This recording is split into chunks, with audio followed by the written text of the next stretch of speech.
AP రాజకీయాల్లో ఓ వింత వైఖరి కనిపిస్తోంది. మహిళా నేతల పట్ల వ్యక్తిగత విమర్శలు, వ్యక్తిత్వ హననాలు ఆందోళన కలిగిస్తున్నాయి. తాజాగా రాష్ట్ర హోంమంత్రి వంగలపూడి అనిత వ్యక్తిత్వాన్ని, రాజకీయ ఎదుగుదలను కించపరిచేలా మాజీ మంత్రి గుడివాడ అమర్నాథ్ చేసిన వ్యాఖ్యలు వైరల్ అవుతున్నాయి. ఆయన తీరుపై తీవ్ర విమర్శలు వ్యక్తమవుతున్నాయి. ప్రజాస్వామ్యంలో విధానపరమైన విమర్శలు చేయడం సహజమే, కానీ బాధ్యతాయుతమైన పదవుల్లో ఉన్న మహిళా నేతలను టార్గెట్ చేయడం మాత్రం ముమ్మాటికి రాజకీయ దిగజారుడుతనమే. గత కొంతకాలంగా సైలెంట్ గా ఉన్న గుడివాడ ఏకంగా రాష్ట్ర హోంమంత్రిని, ఓ మహిళా నేతను కించపరచడం మాత్రం సహేతుకం కాదు. ఒక సాధారణ ఉపాధ్యాయులుగా ఉన్న వంగలపూడి అనిత ఎమ్మెల్యేగా, మంత్రిగా రాణించారు. కేవలం తన వాగ్ధాటి, నిరంతర పోరాట పటిమతో రాష్ట్ర హోంమంత్రి స్థాయికి ఎదిగారు. ఆమె కెరియర్ను గమనిస్తే స్వయం కృషి కనిపిస్తుంది. అయితే ఆమె ఎదుగుదల జీర్ణించుకోలేకపోతున్నారు కొందరు.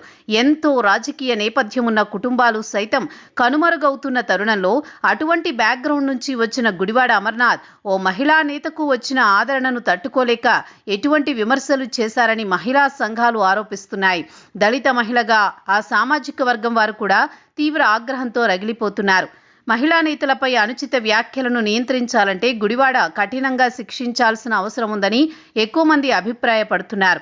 విమర్శలు సరిహద్దులు దాటి వ్యక్తిగత దాడులు చేయడం, మానసికంగా వేధించడం, చివరకు భౌతిక దాడులకు దిగడానికి కూడా రాజకీయాల్లో సర్వసాధారణమైపోయింది. ప్రజాస్వామ్య వ్యవస్థకి ఇది అత్యంత ప్రమాదకరం కూడా. రాజకీయాల్లో నైతిక విలువలను పక్కనబెట్టి కేవలం కక్ష సాధింపు చర్యల కోసం మహిళల ఆత్మగౌరవాన్ని పక్కన పెట్టడం దారుణం. గుడివాడ అమర్నాథ్ లాంటి వారు చేసిన వ్యాఖ్యలు మరొకరు చేయకుండా కట్టడి చేయాల్సిన అవసరం ఉంది.